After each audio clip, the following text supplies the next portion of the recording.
Harvey Olson, 3903 R Street. I'm speaking in regards to the improvements on Highway 14 that have been contemplated, namely a roundabout at 32nd. Usually roundabouts are put in dangerous intersections. 32nd Street has had a decrease in accidents for the last 10 years. In 2015, there were only 2 accidents, minor, in the roadways of Highway 14. If a roundabout is approved and put in place, it would have to be, in my opinion, 150 feet minimum, because you have vehicles coming out of the port with a flatbed loaded with 120 feet pipe sections, plus the tractor, which is 135 feet. Even with a 150-foot roundabout, the rear of that trailer is just going to go all the way over the middle island, which is a violation of RCW 4661.135. And it says, entering an intersection with a circle, you shall stay to the right of the circle.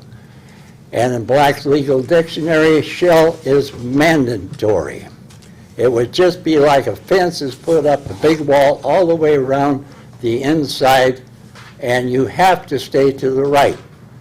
Now, the state designs roundabouts that are absolutely so small that trucks just drive straight over them, and violations. And anyway, that's about all I have to say, Mayor. I cut it way short for you.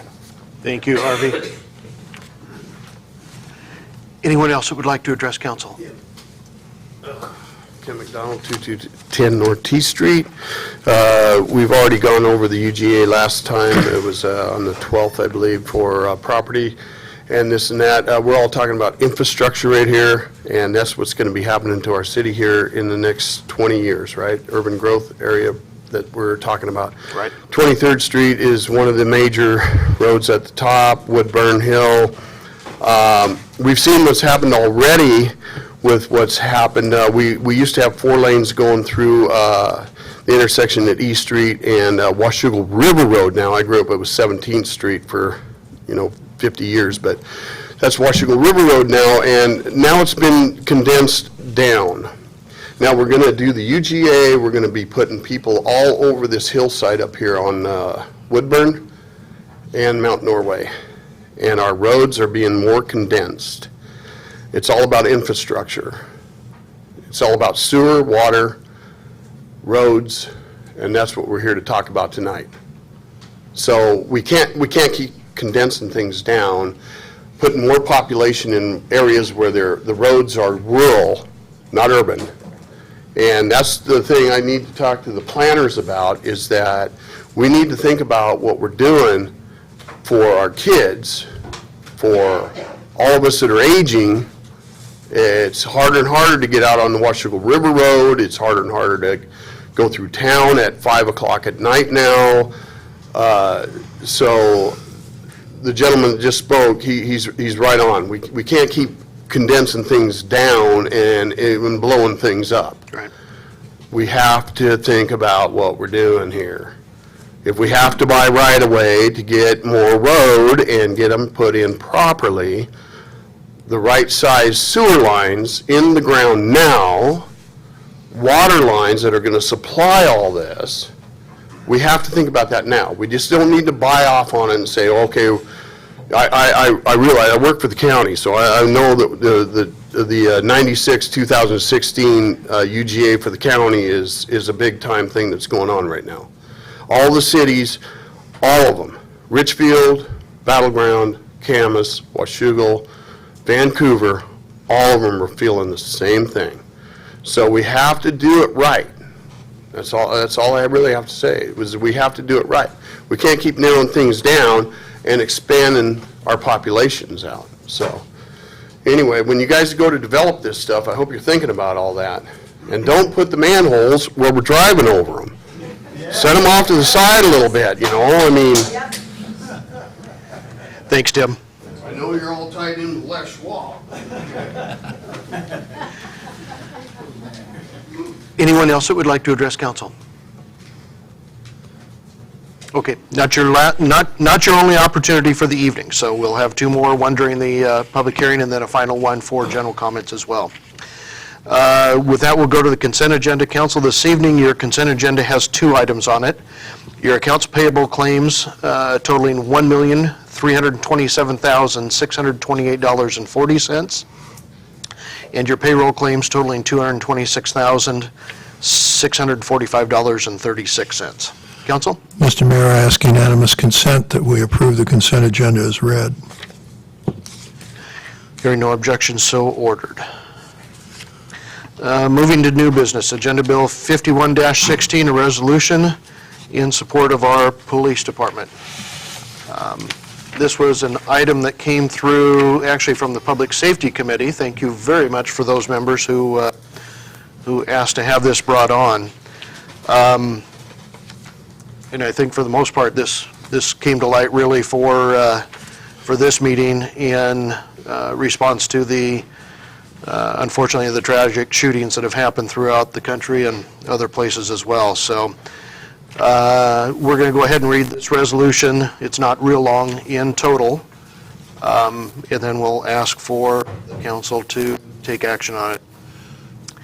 This is a resolution in support of the Washougal Police Department personnel and law enforcement officers nationwide. Whereas the men and women of the Washougal Police Department wear their uniforms with honor, dedication, and integrity as they serve and protect our community. And whereas these uniforms have made them targets by those who seek to kill or injure law enforcement officers simply because of their profession and their commitment to duty. And whereas the City Council of Washougal and our community grieve with others around the country in the wake of the recent proliferation of shootings, especially the law enforcement community, which has lost officers in the line of duty.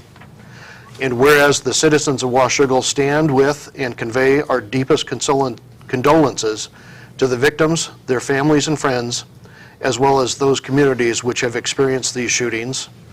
And whereas the citizens of Washougal remember and honor the sacrifices of all law enforcement officers who have lost their lives protecting the communities they were sworn to uphold. Now, therefore, be it resolved by the City Council for the City of Washougal, Washington, as follows. The City of Washougal honors and supports and stands united with the Washougal Police Department and law enforcement officers nationwide who serve and protect our communities. Council? Mr. Mayor, I defer to the chair of the Public Safety Committee to make the motion.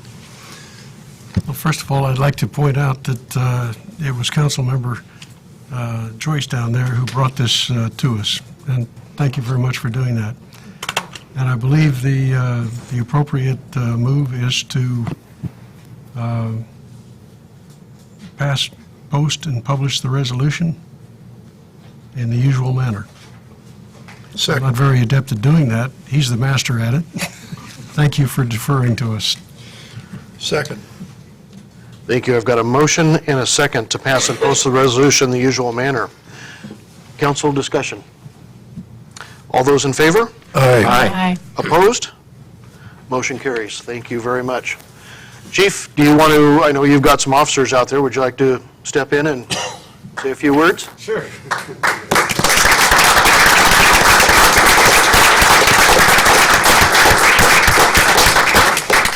Come on in, guys. They're subject to call, so if they run off, it's because they got a call. First of all, I'd just like to thank the Public Safety Committee, council members, and mayor for your support. And the citizens, there's been an outpouring support from the citizens, stopping by the police department with letters of appreciation, food, which we always like. And so it just kind of feels good. It's been a difficult time for law enforcement and very stressful. and just that support, knowing that you guys, we know you care, but when you see it, when people come up to you and talk to you and shake your hand and write a nice note, or kids come up to you and thank you, it means a lot. So I do appreciate it. I know these guys appreciate it too, so thank you very much. You're very welcome. What did you say? No, but thank you, yes. Definitely from the line personnel, we appreciate it as well.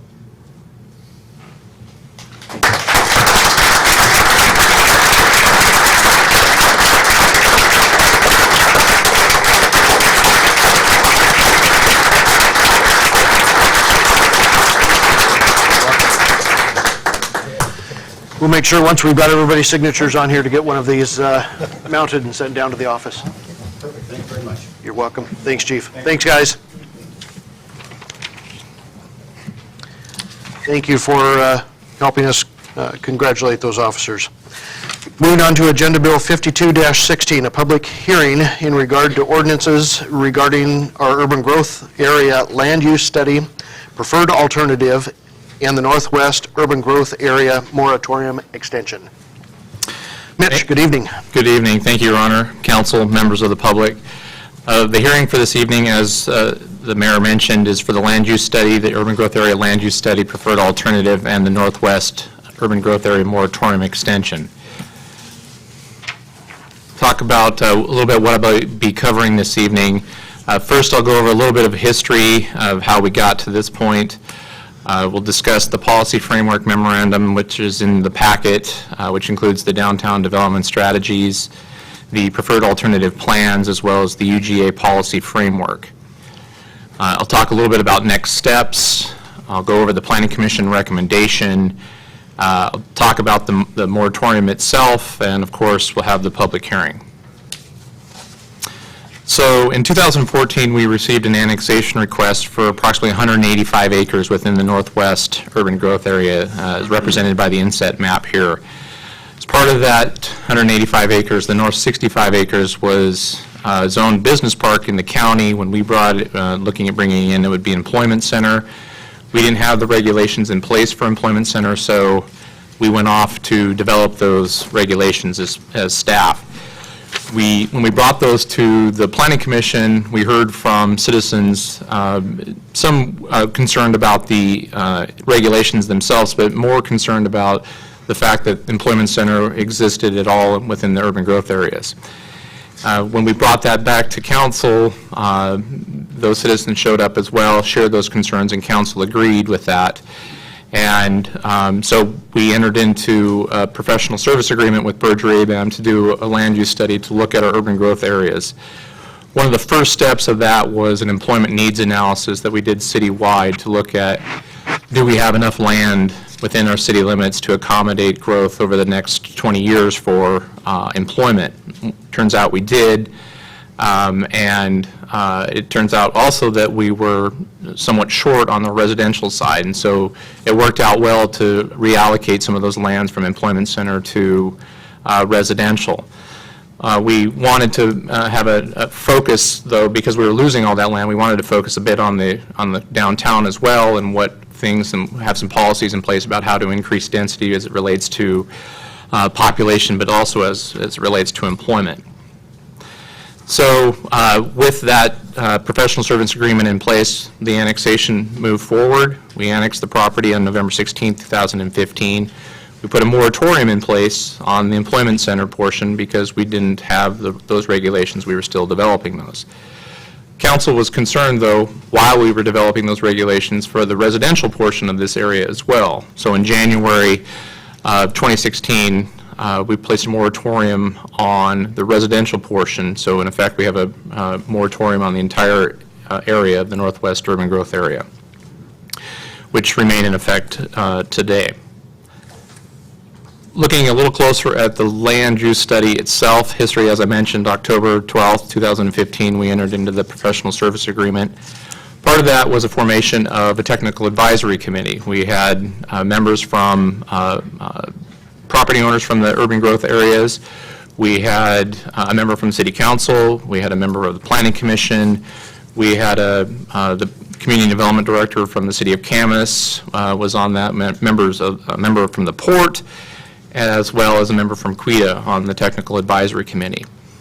And we also, because we wanted to focus on the downtown as well, we had a City Center focus group. Again, major property owners within the downtown, the Port, QUIDA, the council, and the Planning Commission were represented on that as well. We had a visioning workshop. We had that after our first technical advisory committee, and we had booths set up for both urban growth areas, northwest and northeast, as well as the downtown. And we then took the ideas back to the technical advisory committee for the formation of the preferred alternative plan. We made that presentation to the council at our annual retreat, actually to the Planning Commission as well at our annual retreat. Then at a joint Planning Commission City Council workshop held earlier this month. And then Planning Commission had their hearing on July 12th of this month. So at this time, I'm going to turn it over to Scott Kyler with Berger ABAM, and I have the whole team here that worked on, they're spreading out apparently. But I'll turn it over to Scott to kind of briefly go over the policy framework memorandum. We went over this not that long ago, but if you have questions, please feel free to ask, but I'll turn it over to Scott right now. Good evening, Scott. Thank you, Mr. Mayor, members of council. I appreciate the opportunity to be here. And we have discussed at length what this is and what this is not in a recent meeting. The Planning Commission has recommended you go ahead with adopting the Northwest and Northeast concept plans. We would then go into another portion of the work to develop the transportation plan, to really drill down how the transportation works and is well informed in these areas. Look at the comprehensive plan structure and the zone map changes throughout the remainder of 2016. So I think it's important to start with that. Tonight we have Nicole McDermott and myself, Scott Kyler with Berger ABAM. We also have Eric Eisman with E2 and Paul Lewis. So this team is well represented should you have questions. Primarily, the downtown development strategies, as Mitch said, we're putting in place so that we can understand if we take several hundred acres of employment land away from the northwest and the northeast 2GA and focus it where we have more transportation and other infrastructure to support development, how could we really take next steps and strategies to develop downtown. So we've got a list of those in attachment A. It has not changed since your last meeting, talking about assisting the Port, assisting small businesses, developing floor area ratios, things that can provide for mixed use to accommodate downtown. The concept plans have changed, and I'd like Nicole to step up next to talk to you a little bit about those changes. We had discussions on various ordinances and such. The policy framework, attachment C, primarily, as Eric addressed you last time, does things to address things like transitions, beveling between zones and buffers to make this residential work with limited commercial. The thing that I'd like to highlight, and again, these are concepts that would be implemented in the next step, but we did take to heart your direction to change those small neighborhood serving commercial areas that are on the maps and make those expandable from 6 to 10 acres of common ownership in the market study to show the need for that sort of neighborhood serving commercial. There are some other small details I'd ask Nicole to go over next. Other than that, I think I'll step down and wait for questions. Thank you.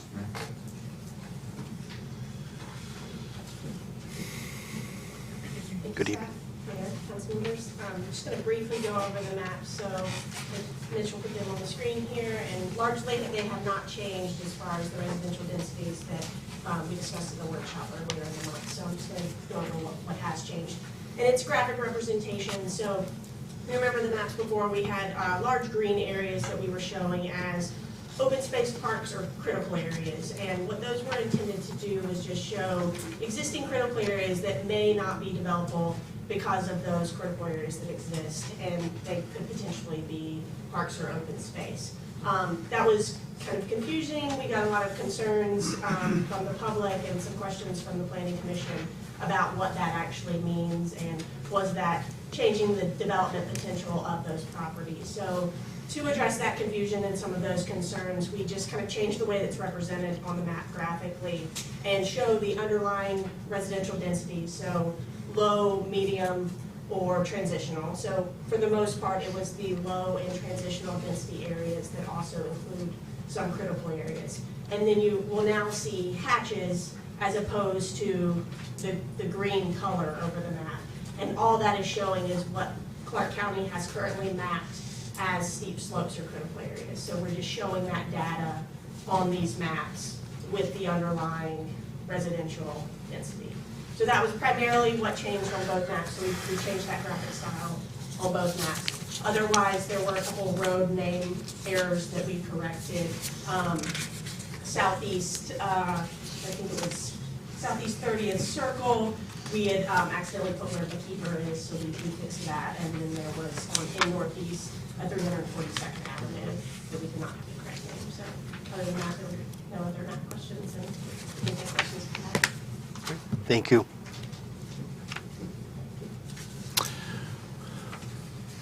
Thank you, Scott and Nicole. I'd like to briefly go over the comments that were received. This is in your packet in Exhibit C, and I'm not going to hit on all of them, but these are kind of the recurring comments that we did receive. One of which is the higher densities adjacent to existing residences. Zoning will get at this a bit, and Scott mentioned the beveling, which I think is a unique and effective way of trying to deal with that transition between a lower density and a higher density. And so that is one of the policies that's in the memorandum itself. Views were another one that came up. We do talk about that in the policy memorandum about utilizing existing open spaces and existing transportation corridors to try to address views. Views is another thing that, if council directs, that we could look at in following up in the next steps. Roads and trails. This is probably the biggest one, particularly the Woodburn development just east of the annexation area that we had. Concerns of that group that they have private roads now, they don't want public roads going through that. And again, trails as well.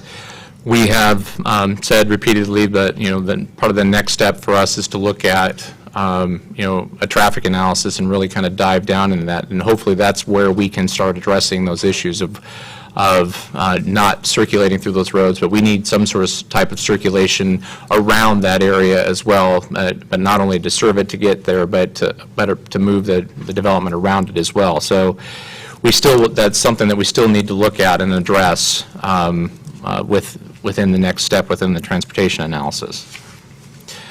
Again, the identification of parks, open space, critical areas was a concern. We've made those changes on the maps to try to address that, and that was a recommendation from the Planning Commission, which I'll go over in just a bit as well. Fire station location, I'll go over this a little bit more in the Planning Commission recommendation, but there was some recent comments that you received today about concerns about a fire station location being located at the top of the northwest UGA, and I'll try to address that in my next section here with the Planning Commission recommendation. So the Planning Commission, they recommend that the council adopt the UGA land use study preferred alternative, and they had 3 amendments to it. One was to remove the green, parks, open space, critical areas, designations from the maps, and the crosshatch the steep sloped areas. Add language to allow the commercial areas to expand up to 10 acres under certain circumstances, and make provisions for a 1 to 2 acre park and fire station at the top of the northwest urban growth area. Well, those were the recommendations. In terms of how we have dealt with those recommendations, Attachment B, as noted, we did revise the maps. The green open space is gone. We did show the steep slope is cross-hatched on the map as well. We did add language in Attachment C that addresses and allows for expansion of the commercial areas up to 10 acres. As Scott mentioned, there would some parameters around that. It'd have to be under common ownership, and there need to be a market study justifying the need for the additional commercial land. And then the provision for the 1 to 2 acre park and fire station at the top of the northwest UGA. The plan map itself already identifies a potential park within that area. Staff isn't recommending that we put the blue asterisk denoting a public use there. We've identified public uses out on Crown Road. We identified in the northwest urban growth area. One Crown Road. We have another one possibility at 303rd and 30th. We don't really think that it's necessary to have another one at this location at the top of the urban growth area, the northwest urban growth area, but it was a planning commission recommendation, so I am making you aware of what their recommendation was. There's a couple of things. One, I think the Camas Washougal Fire District, as part of their capital facility plannings, will have to identify areas and whatnot. But if you deem that we should have this and put the blue asterisk in that area, then we can do that and put it in that area. But our recommendation is that we don't add that fire station to that location. Mitch, has Chief Swinhart, has he? I haven't gotten any comment regarding that. So looking at next steps, obviously we have the hearing this evening. We have talked about this. One of the first things we would want to do is do the traffic analysis. We then would have to change the comprehensive plan. The employment center designation, we need to change that to a residential comprehensive plan designation. We would be looking at doing that in January of 2017. We'd be basically start working on that right away, making those changes and doing that implementation. For the remaining areas outside the city, we'd have to work with the county through their annual review process, and that would begin probably at the end of this year, and then that wouldn't be effective until January of 2018, and assuming that they have it. If they don't have it this year, then we're waiting another year for those areas outside the urban growth area, or excuse me, outside our city limits in our urban growth area. Obviously, we have to establish the zoning designations. We need to put those in place as well, adopt the land use regulations accordingly. Now, in talking about moratorium being next step, so that kind of first bunch is the first ordinance that you have in front of you this evening. The second ordinance relates to the moratorium within the area. You recall, as I mentioned earlier, we have a moratorium on the employment center designated properties, and which is set to expire. And we have a moratorium on the residential portion of those properties, which is set to expire. So what we are recommending within the moratorium ordinance is that we put a moratorium, we extend the moratorium for 6 months on this portion of property. We do have provisions within the moratorium itself that will allow developments, assuming that you adopt the UGA preferred alternative plan, that would allow developments that are consistent with that and come through with a development agreement, so come in front of you with a development agreement that would allow them to move forward during this 6-month interim time period until we get the regulations in place. This, because these are expiring, this is an emergency ordinance, and so that's a majority plus one needed in order to make to pass that ordinance as an emergency. So that's the second ordinance and second recommended action this evening. So for the record, some particulars here. A joint notice of application, likely SEPA determination, was issued and published on July 8th of this year, and that SEPA was deemed final today. The Planning Commission held their work session on July 11th, and the Planning Commission held their hearing on July 12th. And again, their recommendation is in front of you. This council, we actually met in a joint workshop with Planning Commission on July 11th as well. And public hearing notices for tonight's hearing were published on July 15th, 2016. So looking at the recommended action is to hold public hearing to take public testimony. If council desires, make a motion to authorize the city attorney to read the ordinance by title only to adopt the UGA land use study preferred alternative, and make a motion to authorize the city attorney to read the emergency ordinance by title only to extend for 6 months the development moratorium within the Northwest UGA annexation area, and to pass, post, and publish the ordinances in the usual manner. Thank you, Mitch.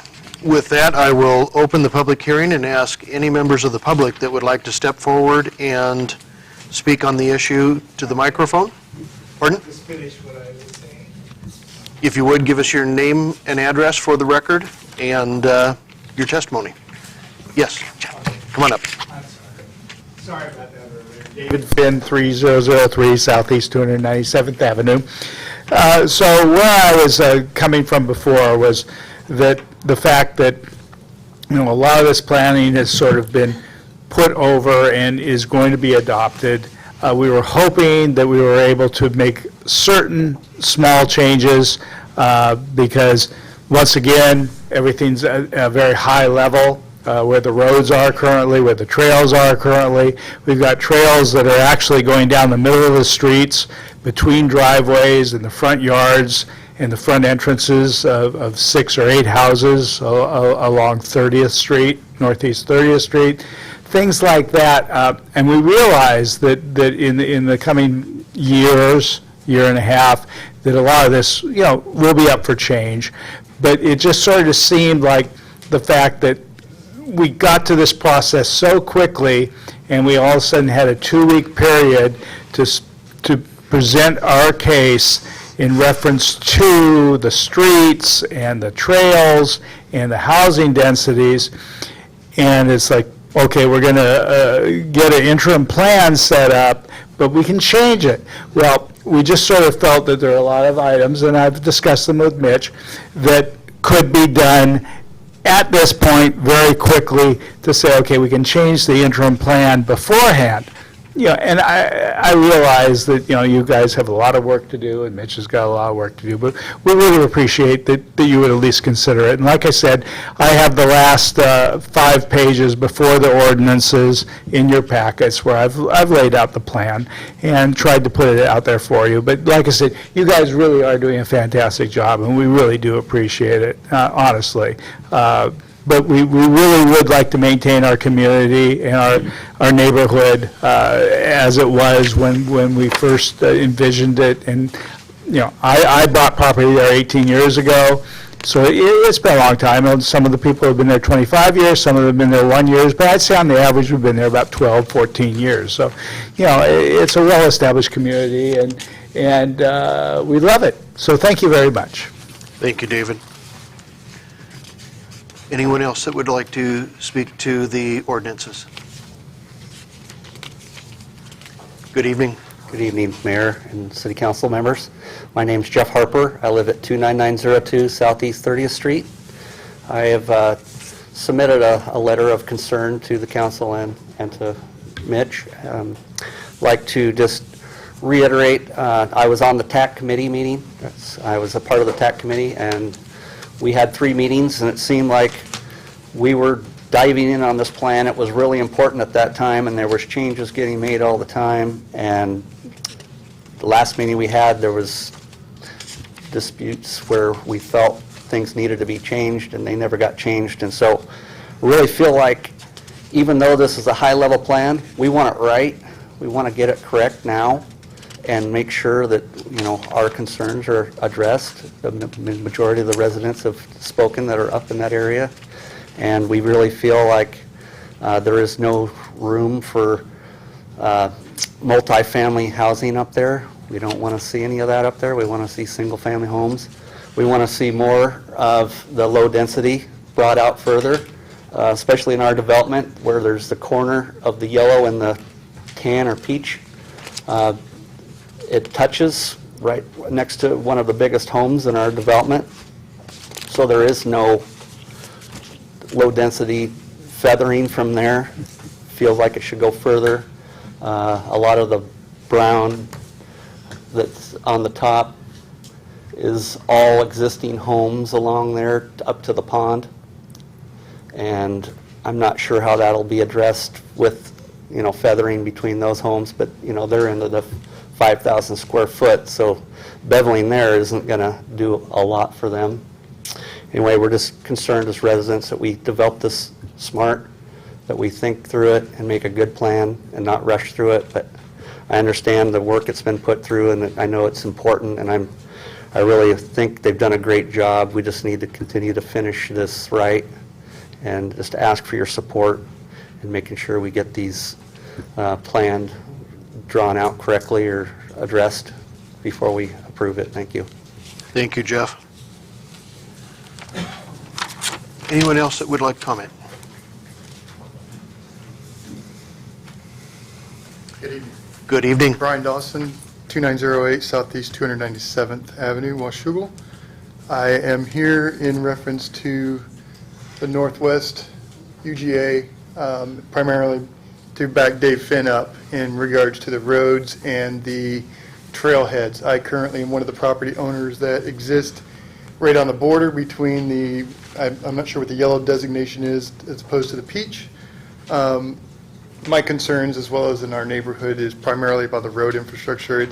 We understand that it's at a high level at this point, and that's great. I think the thing that's concerning the most is that, once it gets drawn on the map, and it's to get it off of the map is the most disconcerting and the hardest. So having the road structure the way it's laid out now is certainly different than what we envisioned moving into the neighborhood 8 years ago, and we've loved the area. I have 3 small kids. There's lots of small children in the neighborhood that would be affected by having cars coming in and out now. Currently, my property, as well as I would say it exists for most of the neighbors, is I'm on a cul-de-sac, so to speak. So that would be a major disruption, as the road that simply goes right through and goes up to the reservoir would change the entire way our neighborhood goes, with the kids running on the bikes and everything going down the roads and such. So I would ask that we, knowing that we're not going to change the maps, but we certainly, as Mitch has done, provide enough thought into the road structure moving forward to make sure it takes into account the long-term residents that have lived in that neighborhood. Outside of that, the only other request that I would make is, as Mitch had stated before, the beveling between the zones is very important. As an owner that lives between the 2 zones there, it's disconcerting to think that within some period of time, that whole environment in which we've built our families when we've been in the community has a drastic amount of change that could occur in that. Thank you. Thank you, Brian. Anyone else? Kent McDonald, 2210 North T Street, Washougal, Washington. Used to be 31401 Southeast 40th Street. We were changed over by the city of Washougal to now be into T Street, which is going up the Woodburn Hill area. I'd like to squash all your folks' anxieties to say that I don't think anything's going to change over in your guys' neighborhoods. I understand your concerns. I actually maintain that part of the roadway, all that area out there, 23rd, all the way back down to the Washougal shed, maintenance shed. We'll hit another bubble before anything happens out in that area anyway.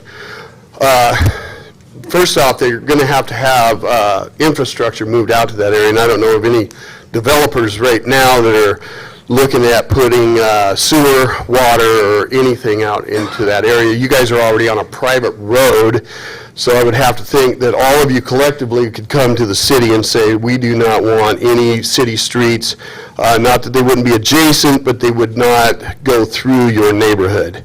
The way your neighborhood's up right now is going to stay the same way it is right now. You guys are on wells and septics, and until they get infrastructure up there and hook you guys up to city water and city sewer, I'll be dead and gone.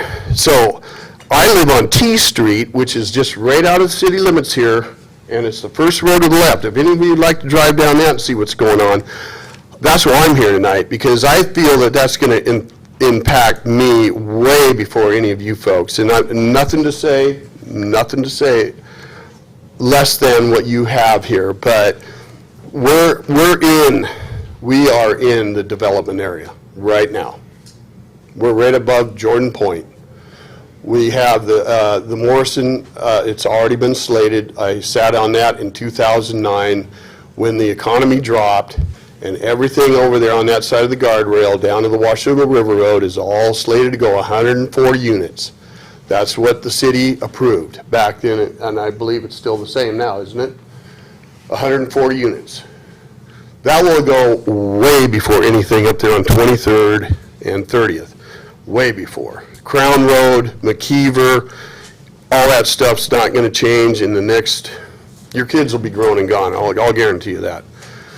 So unless something really major happens, and I don't believe that's going to happen. So I'm looking at the right-of-way going up Woodburn Road, the Washougal River Road, Jordan Point, the road that was built and sat vacant for quite some time, now they're building that road out,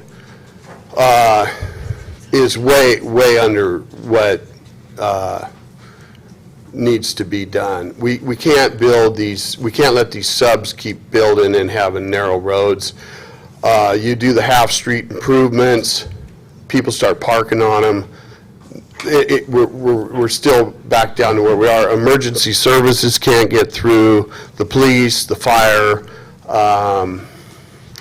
We have to design these roads to be able to handle, you got to figure what, at least 3 cars per family? Is that about right? Would that be right? Depends on the family. Oh, you're going to have a teenager. Everybody's going to be driving, 2 cars per family at least, and a teenager. Let's make it 3 cars, 2.5 if that's the way we got to call it. So you add all those numbers up. Well, now you impacted these old rural roads with a whole lot of, urban development. And I think the roads that are existing, Crown, 23rd, Woodburn, all those need to be brought up to a standard before we start letting a whole lot of development going on. And that's what I got to say about that. Thanks, Ken. Last call, anyone else that would like to speak to the ordinances? Good evening. I'm Carol Bowling. My husband and I live at 1825 North T Street. We've owned the property 30 years. We've been in the Washougal since 1980 when the mountain blew up that day. And it's been exciting being here in Washougal, and I've been involved in other planning discussions over the years, especially concerning our 15 acres that we have on Woodburn Hill. Our property is actually the property line of the city. And we have really want to thank the Planning Commission for, or the planners for changing the coloration over our property, which was designating it as parks and open spaces, because that would have really knocked out our ability to sell it, which is an investment that we made a long time ago.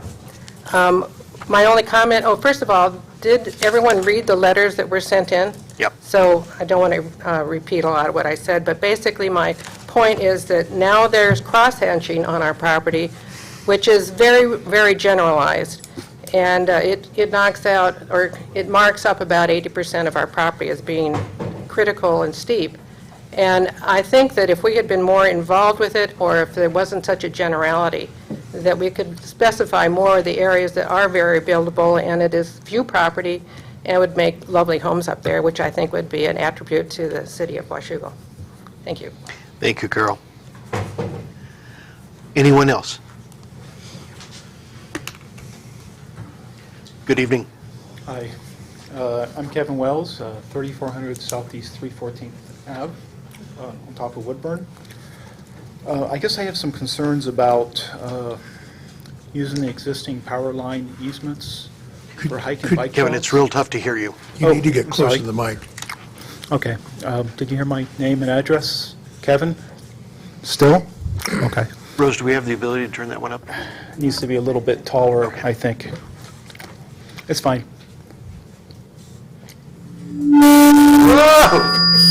That'll do it. That one's mine. Okay. Is it better now? Can you hear me? Much better. Great. So my name was Kevin. I'm 3400 Southeast 314th Avenue. I guess my concern is some of the wording in this talks about adding hiking and bike trails under the existing power line easements. And we have, in addition to 2 neighbors, one of these easements.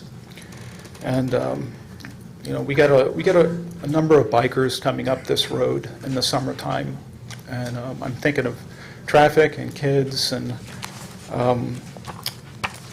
I guess I'm not too keen about having these hiking and biking trails crossing our property on the private roads. So I know this is long-term, but, yeah, that's it. Okay. Just a concern. Thank you, Kevin. Thank you. Anyone else?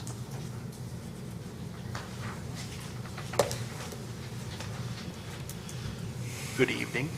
Sitting back there so shy. My name's Alana Dickerson-Holder. I'm at 29707 Southeast 32nd Circle, and I'm here supporting my neighbors. They have all the information. I've lived up there 25 years, and the thought of having open roads and people just driving through the neighborhood when we've had such a unique neighborhood for so long is really disheartening. And so I hope you think about that when you make your decisions, that we've developed a beautiful community up there and would like to keep it that way. Thank you.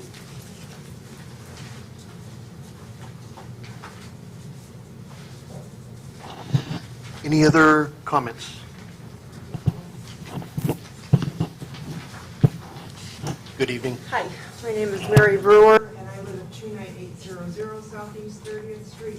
I too am here supporting everybody who's bringing up the Woodburn or Northwest Urban Growth area. I am one of the newer members of the Woodburn Estate area, and please don't run Camelot. It's too beautiful, don't ruin it. Thank you. Message received. Thank you, Mary. Anyone else? Okay, seeing none at this time, I will go ahead and close the public hearing and turn the matter back to the city council. Don, one question on procedure. I know on here we've got the two different motions on reading the ordinances by title only, but then we've got a joint action to approve both ordinances. Do you want us I think it was intended to be approved, voted on separately. Yes. Okay. So, Mr. Mayor, So let's, for the council, let's go ahead and take them in order in regard to Right. the ordinances all the way through. right. I ask unanimous consent that we authorize city attorney to read the ordinance of, which we're calling the preferred alternative, and the preferred alternative, to read that ordinance by title only. That's it. Hearing no objection, so ordered. An ordinance adopting the urban growth area land use study preferred alternative maps and policy framework memorandum to provide staff with a policy framework to guide the development of future amendments to the comprehensive plan map, zoning map, land use regulations, and development agreements. Mr. Mayor, I move we pass, post, and publish the ordinance in the usual manner.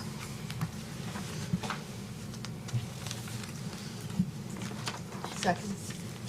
Got a motion and a second to pass, post, and publish the ordinance in the usual manner. Is there any council discussion? And this is on the preferred alternative ordinance. Michelle? Well, I just wanted to say we've come a long way since the fall of 2015, when we were thinking there were going to be car washes, automotive centers, and storage areas. I really want to thank the council for approving the $250K that we put forth for this project. With a small city and limited funds, it was a large amount for our city to spend. I also want to thank Berger Abram and the administration for being so thorough in this process and including the community, and thank the community for being so involved in this process. And my hope is that they will continue to be involved in this process, especially in regards to the roads and views which people are concerned with. I really love the proactiveness of this, especially since some of this area don't even have Washougal citizens at this point. It's still county area. I would like to see this proactiveness in the Woodburn Hills sub-area, where there are still open spots for massive amounts of development to occur, in which we so often hear from the residents up there. I would love to see that, seeing as how it's currently within city limits at this point, be addressed sooner rather than later, before the next development comes. So I definitely agree with Mr. McDonald in that aspect. And I know we're going to move forward on this other thing. We have a good foundation for a good plan on that, and we'll continue to involve the community on that. And that's all I have to say on that.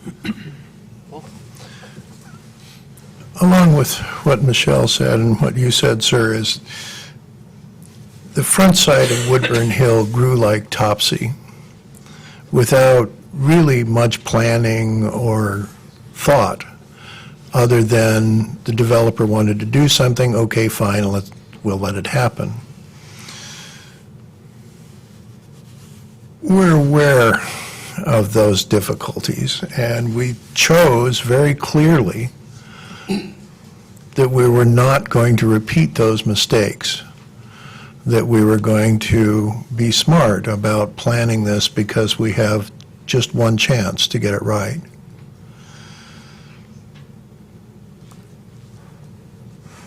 I hope you do understand that the lines on the map really do not convey a location so much as they convey a width that says what the capacity of the system has to be. The location of the lines is fluid, but the number of cars will depend on things, on how things build out, but that's more about a capacity need, not a location. And then the other thing, sometimes people misunderstand what zoning means. If you own a piece of property and that property is rezoned, you are not compelled to change the use or the property lines or anything about that. You are still entitled to quiet enjoyment of that property. There is no compulsion that just because the zoning changes, that you have to sell it out to a developer and turn it into houses. That's just not true. That's it. Thank you. Any other comments, Stan? Yeah. I drove up there yesterday afternoon and walked around and looked around and whatever, and you guys have a great area up there. It's really out in the country. And I think I agree with Mr. Harper when he was, I think I do, when he was asking that more of that area be more of the minimum zoning type areas. I know we mentioned this when the workshops, and that's still what I'm looking forward to, because I think if we reduce it down to say what they're talking about, the additional density residential level, I'm really not sure that really fits in with the character of that country I was out there and seeing yesterday. So by doing this, are we locking in these zoning areas that we're putting in here? No. Okay. Not yet. When does that happen, or? That would be part of the next steps. Okay. Okay. David? I'll defer to Brent. All right. A number of comments were made, and I went through the comments we got in writing and noted them down, the significant ones. There seemed to be some consistent themes that ran through all the comments. But one of the things that I haven't heard discussed tonight is we had an earlier presentation on low-impact development, and Mr. McDonald over here, I think, made comment about compressing infrastructure and compressing traffic. Does that raise a concern for you, or is this too soon to address things like that? It's a little soon to address, one, when we start getting into the transportation analysis, I think it'll address it. We are working, as you are aware, on low-impact development that will be coming in front of you. Right now, we are not proposing smaller streets, those narrower streets is a way to comply with low-impact development. We had some, there's some instances, depending on a private road, that may be able to utilize that, but nothing for the kind of level of capacity that we're looking at for these streets. None of that is what we're looking at under the low-impact development stuff. It's actually, as council may recall, we're actually taking steps the other direction. You've taken steps in the recent months to change our standards for all of that area so that we don't end up Right. with those narrower streets, everything that was done on the southern property. That's something this council is very much against, I think unanimously. And I think you'll, Staff have heard the, I'm sure you'll see that as we move forward in development regulations, that there will be a consistent plan associated with that.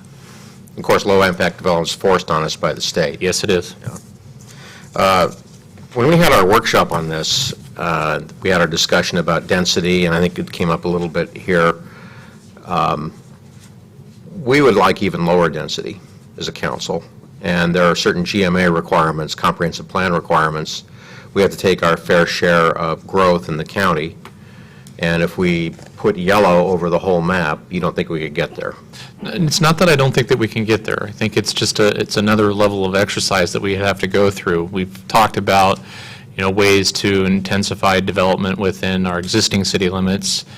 We'd probably we don't have minimum density requirements now. We would probably have to look at doing that, putting other tools in place in order to achieve those things. We did hear council, and it was Councilman Corsi and you had mentioned, you'd like to see that. We know that, we've heard that. We didn't revise a plan map accordingly, although I think that you will probably see some discussion as we move forward as part of implementation about how do we do that, how would we address that.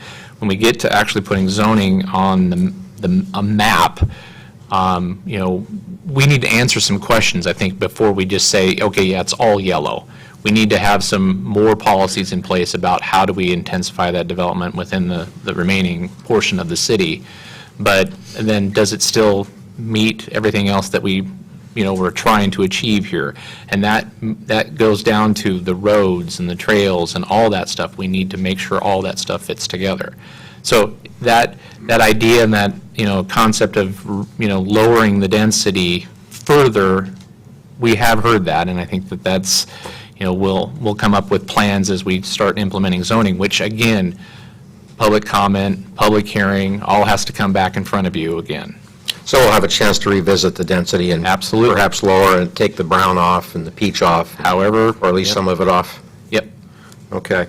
And one of the things that I was surprised, and I hadn't really thought about this as a serious possibility up there, but there were some comments in the written comments from the public, the property owners up there about multifamily being a possibility. Mm-hmm. We don't, or I think it was the 75% detached ratio that our goal was, and the comment was 100% detached. I would agree with 100% detached. I think probably the way it is low enough density, it'd be very unlikely to do attached housing up there. I think if you got down into the medium density, you probably could look at having some attached housing. One of the things that we didn't talk about in any of this is multifamily.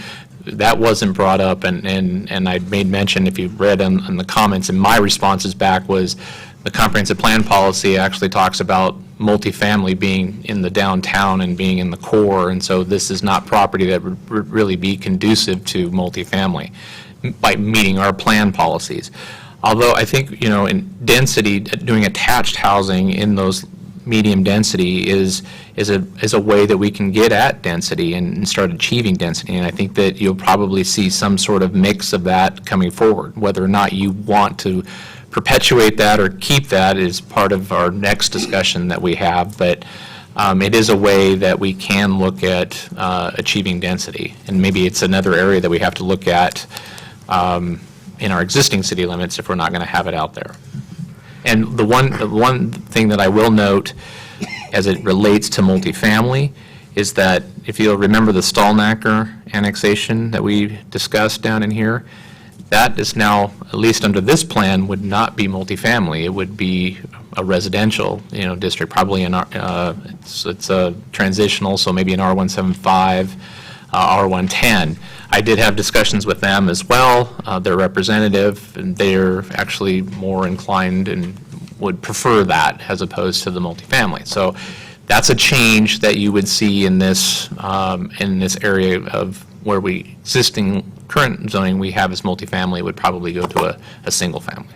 Okay, and the other theme, and this is the last thing that I picked up from the comments tonight and also in the written communication we had is a lot of folks wanted to deal with roads, trails, and views right now with this. It's just not, it's very difficult to do that. Yes. At this point. It is very difficult, and we have said from the get-go that one of the biggest things that we want to have done is a transportation analysis. We drew the lines at 100,000 feet, if not higher, and we need to get down closer to the ground and figure out where those are going to go.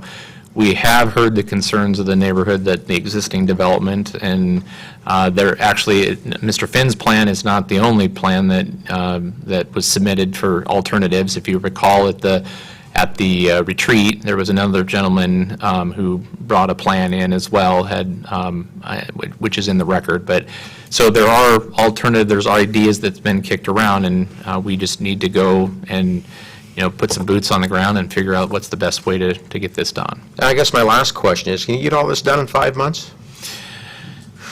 Well, remember that the portion that is critical for us to get done in that time period is within the city limits. And we need to change that employment center designation. Do I think that we can get the rest of it done? No, because we're on a different time frame for getting that done. I think, if we get our marching orders here tonight, the next thing that we're doing is talking to the consultants about, okay, now we need to get a traffic analysis done, and let's go to work. Okay, thanks.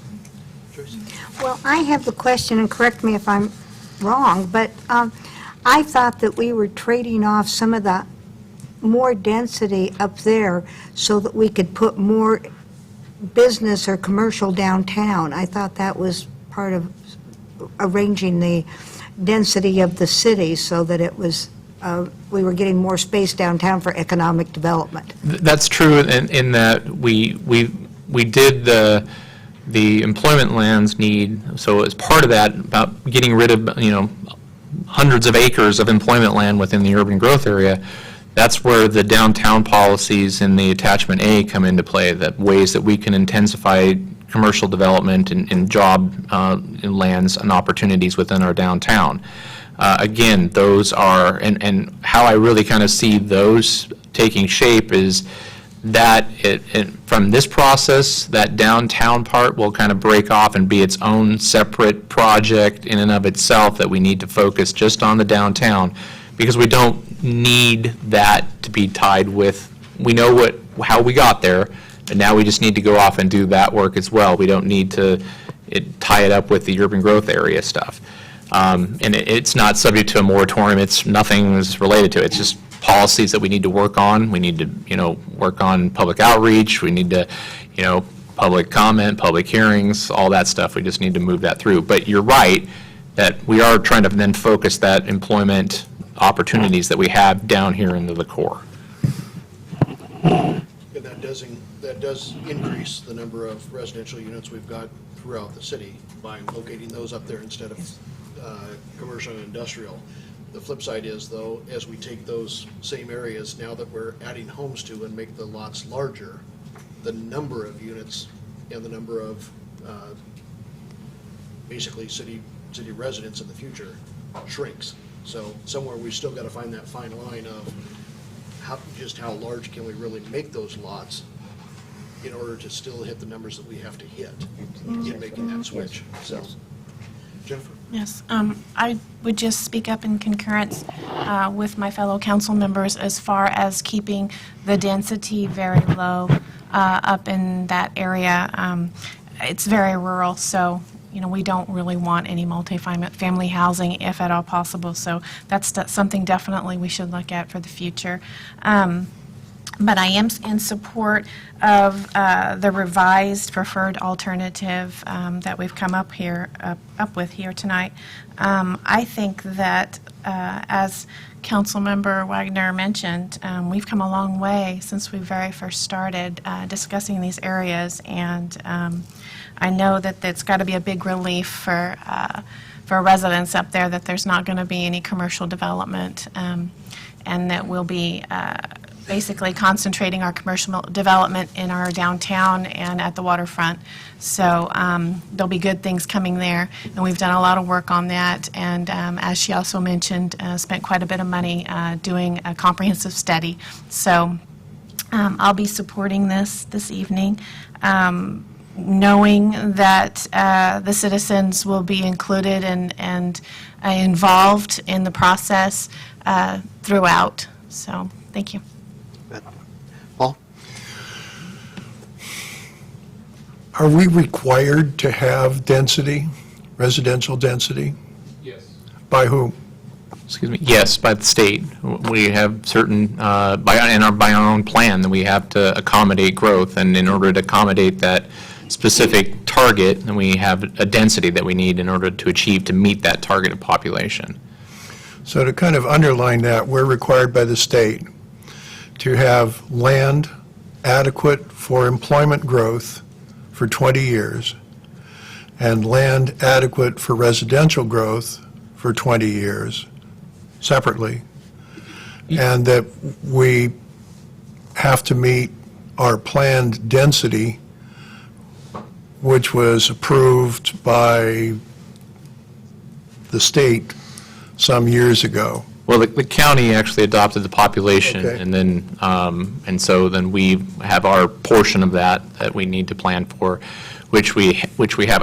In looking at all this, I don't think population and accommodating the population is a concern. I think what is Right. a concern is, our plan policy that talks about, 6 units per acre citywide.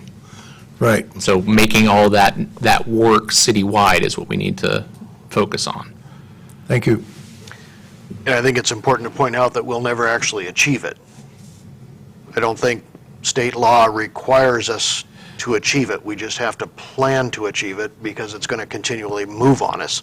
The numbers are going to move on us. Our growth, or our area within the city limits is going to grow. So we've just got to have reasonable plans that are approved by the county and approved by the state in order, a plan to try and achieve that in there. What actually happens is something completely different. So, David? Thank you, Mr. Mayor. And all that planning requires a very patient staff. Thank you, Mitch, for you and your help there. First of all, I wanted to support my fellow council members on the 100% standard for single-family residences up there. I think that's a great idea. This is, it's a rural community up there. It's not the place for multifamily housing and commercial. As was pointed out earlier, this isn't where you want to find your storage places, gas stations and the like. With all that in mind, I wanted to clarify, get a confirmation on certain things that are in this proposal that we're going to be voting on tonight, because I heard something a little bit different from what I read. Point number one, this is without a fire station at the top of the hill? Staff's recommendation is that we do not allocate. That's what we're voting on, the staff recommendation. Well, yeah. That is my recommendation to you, yes. Okay. The plan that is in front of you does not identify a public facility in that location. And that was the question, because our colleagues on the Planning Commission did, and I like to support them, but in this case, I'm going to differ with them on that. I understand that the moratorium is included in this proposal, and that it's 6 months long? Not in this one. That'll be the next ordinance that you have. Okay, good. In a few minutes, hopefully. All right. Multifamily housing is precluded in this annexation area? It wasn't ever discussed in this, but I have a clear direction that I am hearing from council that it is not to be considered in this area. Okay. I'm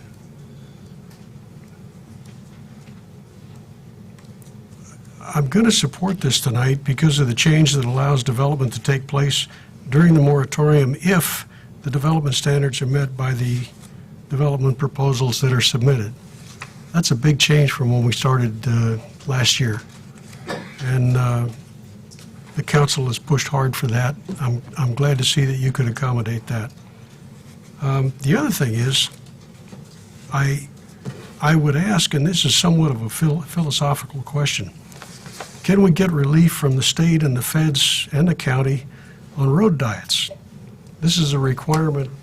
Mr. McDonald, I thank you, if my Gaelic is correct, Seed Mielfelte, 100,000 thank yous for bringing that up. Road diets are a particular bête noire for me. You're right, we're squeezing roads down. We took a 4-lane road on East Street, squeezed it down to 2 lanes, put in bike lanes and a middle turn lane. And the result, my friend in the road business over here tells me that the traffic flows better. And I'm challenging his data because I don't believe him. He's a good man. I believe what he says, but on this particular point, I'm not sure he's got the right data. So my question would be, can we get relief from that? So that we can build the roads that we need we know what we need, as opposed to the roads that the county, the state, and the feds think we need. They don't live here. They don't have to put up with the results of all these narrow roads. In short, can we return control to the level of government closest to the people, as the United States Constitution provides? We got away from that some time ago in the state of Washington. I'd like to see us return to that. But I will support this tonight. It's not perfect. It's as perfect as we can make it. It does have the provision for development if it meets the standards. I think that's as good as we can get. And I'm not going to be the usual sticky wicket here. I'm going to vote with my colleagues to approve this thing tonight. Thanks, Dave. Michelle? Do we have a certain goal in acreage for parks? And what are we using to determine what size parks we're trying to get in total acreage in this area? We do, it's from our comp plan, and I think that's exactly what we utilized in determining the number and the size of parks within each area. And I think it's like 19 acres on this side, and I can't remember on the other side. It's based on population. And the acreage under the power lines is considered part of that 19 acres, or not? No. I'm not sure if that was... It's additional. It's not included. Yeah, it's not included.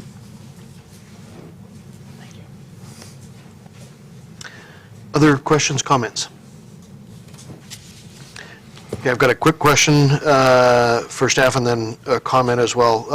Mitch, are you going to be continuing the Technical Advisory Committee through these next steps as well? We haven't decided that. We're really just getting our marching orders here, and then the team will go back together and figure out how we move from this point on. But it's conceivable, and especially with the City Center Focus Group as well, being a separate group as well. Okay. I would love to see you go ahead and continue with that, hopefully with the same folks that were on there before, so that they're already up to speed on most of the issues that you've gone through so far. But in regards to the transportation side, making sure that that's in there. And was there someone from the Woodburn Hills Estates on that committee? There was a couple of people from Woodburn. Okay. So I'd make sure that those are included in there as well, so that they could be liaisons back to their neighborhoods. And then just one comment in regard to the trails, the bikes, and the hikers in the power line areas. As we talk about those, in some areas, those become natural areas to put those. We also, we've already got, as you go up through, let's see, it would be Lookout 3, and then up above, going up to the top, some of those areas are already, the neighborhoods actually own that easement in there, or own the ground that BPA has the easement on there, and have those trails in there and established. So it really comes down to, one, is that something that is attractive to have in those particular lands? And if they are, how are they designed? How are they built? But then also, two, it's got to be acceptable to whoever owns that property and or owns and has the easement for those properties as well. So it's not necessarily a done deal. We can come up with a great thing that everybody in this room could agree to, And to some degree, BPA could turn around and say, that is a great plan, but we're never going to allow it, so shelf it. So I just don't want to raise folks' expectations one side or the other, that you'll instantly start seeing trails and hiking areas and biking areas and that kind of stuff showing up in those areas. Although I will say, as somebody who lived right on that easement going up in Lookout 3, it was actually kind of cool. It's wide enough that in where the trails were put in, it's not a bother. The only thing it did was once in a while got the dogs to bark a little bit when people were out there. But to see the wildlife and see the people out there using it was pretty cool, and it was never an interruption into whatever we were doing in the backyard either. So there you go. Okay, any last questions or comments from council? Jennifer? Just this in section 1.2.3, talking about the parks, our draft comp plan says that we'll need 19 acres of park and recreation land within the next 20 years, based on a level of service standard of 5 acres of parks per 1,000 people. That's correct, right? Correct. Nicole just handed that to me. Yep, I remember seeing it earlier, so I just wanted to let you know. Okay, I've got a motion and a second to authorize, or excuse me, to pass, post, and publish the ordinance in regards to the adoption of the urban growth area land use study preferred alternative. All those in favor? Aye. Opposed? Motion carries. Thank you. Now, do we have a motion in regards to the emergency ordinance and moratorium? Mr. Mayor, I ask unanimous consent that the city attorney read the ordinance by title only to extend for 6 months the development moratorium within the Northwest Urban Growth Area annexation area. Hearing no objection, so ordered. An ordinance declaring an emergency and extending a 6-month development moratorium for all properties within the Northwest UGA annexation area of the city of Washougal that were annexed under ordinance number 1783 and identified in the attached Exhibit A. Mr. Mayor, I move we pass, post, and publish the ordinance in the usual manner. I've got a motion and a second to pass, post, and publish the ordinance that pertains to the extension for 6 months of a development moratorium within the Northwest Urban Growth Area annexation area. Any council comments, questions? Brent? Mitch, this doesn't absolutely stop any development in the area. No, it does contain provisions that if you've just adopted the UGA land use preferred alternative, if a development comes in that is consistent with that and they obtain a development agreement that comes in front of you, they can move forward during the interim. Great. And you are the decision-making body for whether that is consistent? Well, Ultimately, you are, the Well, council is. To bring it forward? Yes, to bring it forward, yep. Any other questions? Okay, again, I've got a motion and a second. All those in favor? Aye. Opposed? Motion carries. Thank you. Thank you all for being here this evening and having the patience to go through that as we continue to work this way. Again, if you've got further comments, if you've got other things that you hadn't thought of, don't hesitate to email those either to myself and all of the council or to Mitch or to everyone, and they'll make it into council members, not only to council members for their consumption, but also part of the record as well. Okay, moving to Agenda Bill 53-16, a resolution regarding the intent to assume Washougal Transportation Benefit District 1 and setting a public hearing. Thank you, Mayor, City Council. In April 2015, City Council established or adopted a transportation benefit district allowed under Chapter 3673 in the RCWs. Can we take a 1-minute break, just to... I wanted to do like 30 seconds. Okay. Or as soon as we get the doors closed. I think Mitch has got him moving.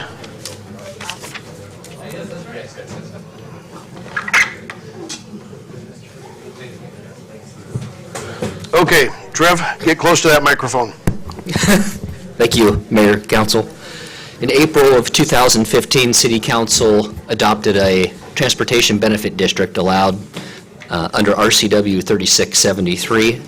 In July of last year, it was brought to our attention that state legislature passed a second engrossed substitute Senate Bill, 5987, amending Chapter 3673, and authorizing cities to assume the rights, powers, and functions and obligations of transportation benefit districts. So essentially, what's before you tonight is the opportunity to function as the elected body for city council for the city of Washougal and the board of directors under the Transportation Benefit District simultaneously, rather than setting separate meetings and separate notices. Staff recommends that city council declare its intention to assume the rights, powers, immunities, functions, and obligations of the TBD and set a public hearing for August 8th regarding the same. Thank you, Trevor. Council? I'm sorry I missed the workshop on this, and there was probably an explanation, and is there, Paul? I was just going to get the ordinance read by title only. Oh, go ahead. Yeah, go ahead. Thank you. Mr. Mayor, I ask unanimous consent, we read the resolution by title only. Hearing no objection, so ordered. A resolution of the City Council of the City of Washougal declaring the city's intention to assume the Washougal Transportation Benefit District Number 1 and setting a public hearing regarding the same. Mr. Mayor, I move we pass and post the resolution in the usual manner. Second. I've got a motion and a second to pass and post the resolution in the usual manner. Council Okay, discussion. now, I'm sorry I missed the workshop explaining what this was about, and the staff report didn't pop out to me why we were doing this. It's not like we're dissolving an old TBD and creating a new one. It's just basically we're allowing ourselves to not go through the step of adjourning the council and then convening the TBD. That's all this is about. It's a procedural. Correct. Okay. Due to change in state law. All right. Which Yes. we couldn't do this before. Correct. Yep. Okay. Any other questions? Okay, I've got a motion and a second to pass and post the resolution in the usual manner. All those in favor? Aye. Opposed? Motion carries as well. Thank you. With that, I see we have no public left, so dispense with that portion. I guess we've taken all their comments. Dawn, it's your great chance. I have a couple, 3 items for you, only 2 of them that are of any real attention. One, thank you for those council members who were able to make it to the police appreciation event that we did last week. It turned out very well. My apologies that Scott, Mayor Higgins and I put that together so quickly and brought it off, but we wanted to make sure it was timely given what was happening in the nation at the time. So we have talked, and we've got some additional plans going to make that an annual event and potentially partner up with some folks who have already, service groups who have contacted us within the 2 communities to do that on an annual basis in the fall for all first responders. The Motocross Nationals, if any of you made it up there, they had phenomenal weather. They had a record-breaking crowd up there. I know we had 3 or 4 different jurisdictions that came over and assisted on traffic control for us specifically on Saturday before and after, and other than quite a few warnings and a few citations here and there given out for less than stellar driving, it sounds like we had no problems whatsoever up there, and I don't believe they transported anybody either medically from the site. So a number I heard was just a little over 23,000 people for Saturday alone. I know Dawn was up there clicking pictures like crazy. She now knows what the term BRAP means. 2 things coming up. One, tomorrow we have the exit conference with the state auditors for our recent audit. It sounds like Dan will be there. Paul is planning to be there. Joyce, don't show up. Don't show up. My apologies. I was thinking you were still on the Finance Council. Jennifer is not able to make it. I'm not able to make it. I actually have a 2-hour or close to a 2-hour last-minute meeting that has been granted by Senator King up in Yakima. So on my way to some other meetings, I'm going to hit that. Councilman Broger has agreed to sit in my stead to be there. Fortunately, again, in an effort to continue to try and save money, we actually get charged for all those miles and all those hours that they drive out here to do that and then drive back. So since it's a clean audit, they have agreed to do it by phone. So you'll have the speakerphone set up, and you'll still be able to answer any questions, everything else, but they'll be operating in that way tomorrow. That's at 10 a.m. here. Don, you're more than welcome to attend that. I just want to be cautious on council so we don't all of a sudden have a quorum that is here during that. You'll certainly get the reports once they're published as well. And then the final one, we have an opportunity on Saturday to hopefully raise some money, some significant money for Refuel Fridays. As you know, that program has been growing. We actually have some money that we've made, a very small amount of money that we've made available to some of those groups if they need it. Most of them aren't, just to get them kind of set up for those dinners. I think it's, Rose helped me out, like $75 if they need it for food materials and that type of thing. But again, most of the groups right now, they have a waiting list for service groups and churches to be able to help on that, which is phenomenal. But this Saturday is the 40th reunion of Washougal High School, the class of 76. They're raising some money that is dedicated to go to Refuel Fridays. And one of their members has also asked if we could potentially raise some additional money from the community as well. So basically what they're looking for is community-wide, from churches, from individuals, from service groups, from whoever it may be. If folks are willing to pledge and donate some money, they will try and match all of those funds that are donated on their at their Saturday night reunion. So I've thrown out to them a challenge to try and match $5,000, and they kind of coughed it up like a hairball and said, that's not much of a challenge, give us more. So anybody that you may know that you think would be willing to support that program, that would certainly give a big boost to that organization and to those abilities that they've got to continue to expand it. Would a pledge count? Yep. A pledge Yep. would count? Yeah, we don't need the actual money in hand, we just need to know of the amount that folks are willing to part with to be able to do that, and they'll take that.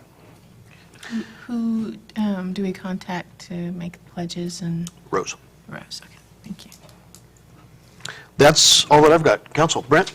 You're gone after today of the rest of this week? I leave out tomorrow morning for meetings in state, Yakima, Clay Elum, and then Friday in Kelso. Okay, so any emergencies, you know where to find me. You're going to be it. Yeah, so that's it for me. Okay, Michelle? The next Parks Board meeting is Wednesday, August 3rd at Elizabeth Park at 3:30. And I just wanted to clarify, Mitch isn't here, about the, I'll tell you, when I say Woodburn Hills sub-area, I meant Lookout Ridge and the couple remaining areas up there that are yet to be developed. Right. That, I have mentioned this probably a year and a half, 2 years ago, that we really need to look at zoning at that. I mean, those are our people now that are complaining now. And I think those would be quick fixes to change those zonings and ensure that we have adequate roads and turnarounds that are not the minimum size, but larger size. And I think anything we can do to help alleviate the congestion on that hill, we need to do it and do it now before the developers throw their paperwork in for the next 2 or 3 open areas that are up there.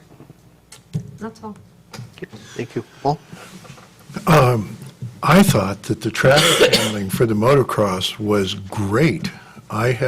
Where I live, I have to get in and out off of Washougal River Road on the North O, and it was almost without problem, and people were not, so they'd actually let you in. The traffic was wonderful, whatever was done. My compliments to all of the peace officers. Refuel Friday, if you're involved with any of the groups that do, St. Anne's, my church, has done refuel a couple of times, and I've been there a couple of times. It's fun. It's fun to cook and to serve and to see these people. Most of them are elderly. Most of them are not people living on the streets, but these are people for whom the extra meal and the social contact is really a matter of health. And so it's a wonderful event. And so I'd talk to Rose or talk to your, if you're a church regular, I'm sure your church is involved. I must have been bad. Last week, I had to spend most of the week in Las Vegas, which is one of my least favorite spots on the planet. But I was there for a training, Unite the Prevention Coalition. There's a group called CADCA, which is the largest prevention training organization on the planet. It was a small, intimate crowd of 2,000 people at this conference. And then, of course, there was the Southwest Airlines brouhaha. I don't even want to talk about that. RTC meeting coming up August 2nd. I haven't looked at the agenda yet. I'm not aware of anything in particular, but the agenda should be online if you're really interested. You can go to the RTC website. That's pretty much it. Thank you. Joyce? I attended the Officers Appreciation Pizza in the Park, and I want to say a special thank you. Papa Murphy's donated the pizza. The fire department cooked the pizza, and we all ate it. It was a wonderful event, and to get to see the officers and their families. So I'm glad we're considering doing that again. That was really swell. There will be no ad hoc committee meeting this week. Jeffrey? Yes, I also attended the Police Officer Appreciation event and concur with my colleagues that it was just fantastic, and we definitely need to do it again. As far as, the community support, I just thought it was incredible. And the coverage, the news coverage, the articles and the photographs, it was just wonderful. Thank you, Dawn, and thank you to the Columbian as well, wherever they may be. And I actually have a question about the community center and all the improvements and work that was done there and the feedback. Hopefully, we're getting some feedback from the groups and organizations that are using the center as far as what's going well for them. Are they happy? I'm just wondering if we are hearing anything. I think so far things are going very well, and Rose, jump in here as we go through it. That said, I can tell you that Refuel loves it. Speaking about the kitchen facilities. Refuel loves it, Meals on Wheels loves it, the seniors love it. Unfortunately, we have a couple of questionable groups that have used it as the community center, and we have some restrictions on there on who can use the kitchen now because of the federal funding that we used for part of the improvements. And unfortunately, we can't quite find a way to keep them from illicitly using the kitchen. And there have been some issues as far as, in that area. So right now, I believe staff is still mulling over in their minds, is the last thing I saw, and I need to tickle a few of them just to see where we're going to land. There is a possibility, I guess, in the end, where we may come back and say, we're not sure that we really can safely rent that facility out. Can I ask a question about that? What groups choose to use that facility without a kitchen? Quite a few. There's a quilters group that has been in there. There are kids' youth groups that utilize it. There's an exercise group. We have people who rent it for birthday parties. And they're able to use it without, are they able to use a water fountain or anything like that? Sink it next to a sink. They can use a sink. Yeah, part of the renovations, we did a little, I'll call it a prep area. It's really less than that, but they have some ability to use those types of things. They just don't have cooking, refrigeration, all of that, but And so the people that are able to utilize the kitchen are Refuel and Meals for Wheels, anybody else? the seniors. The seniors are. Yeah, and then any organization can also use it that is serving those who are disadvantaged and elderly. So if that's just their focus, we can allow them to use it as And the well. seniors aren't limited on what days they're able to use it, or? No, they actually have the greatest use of, of the facility. Between themselves and Meals on Wheels, they have the greatest use of the facility. Can nonprofits use it? As long as their focus is to the disadvantaged and the elderly, yes. Now, anybody can use the center. It's just a question of who can use the kitchen. Kitchen facilities. And even that, we've got a little bit of leeway because it's a percentage number over the year of the number of people that are deemed to have been in attendance for them. And we can't break a certain number, so that's why we said, and the numbers are just bizarre. If you go to, for an example, if you go to a wedding reception in there twice a week, but they're different wedding receptions, you've used it twice. If you are a senior that comes in for a senior meal, Meals on Wheels, every single day, other than Saturday and Sunday, you count once. In a year, once. So it's really bizarre how the numbers are even kept, and I think David's intent is to try and obviously make sure that we don't, at least for the number of years that we're be holding on that grant, that we don't get into any trouble with the auditors or anybody else that it's being used for other than what the grant intended it to be used for. But right now, frankly, right now with the seniors using it on a daily basis, Meals on Wheels using it on a daily basis, and Refuel Fridays using it on Friday, and then most likely coming in and starting a Wednesday night dinner as well, frankly, that kitchen's getting to work out as it is. Well, that's good to hear. And it's going directly to those groups that we know we want to be hitting. I'm glad I asked, because I was under the impression that it wasn't getting much use beyond Meals for Wheels, so that's good to hear. No. Yeah. So, hopefully that answered your question. We're gonna try everything we can do to still keep it open to other people. It boggles my mind what humans will do to utilize something. It just really does. And the way they leave it once they use it illicitly. So, David. Thank you, Mr. Mayor. I'm sorry that Mitch has already left the room, because a year ago when we started this issue that we dealt with tonight, he got a lot of, I'll call it feedback. You might call it heartburn. And it was a lot of work for him to get to where we are tonight. I congratulate him. It's very rare to get a 7-0 vote out of this council, because we all are independently-minded people. And I congratulate him on that. I also wanted to congratulate the administration, and particularly our finance director, but also every single manager and member of the staff here who contributed to that clean audit, because it takes everybody performing all the complicated internal control procedures on every transaction all year long to get a clean audit. I know what that's like, and it's an amazing accomplishment.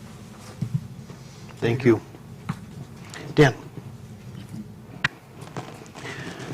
So with that will put us at looking for a motion for adjournment. So moved.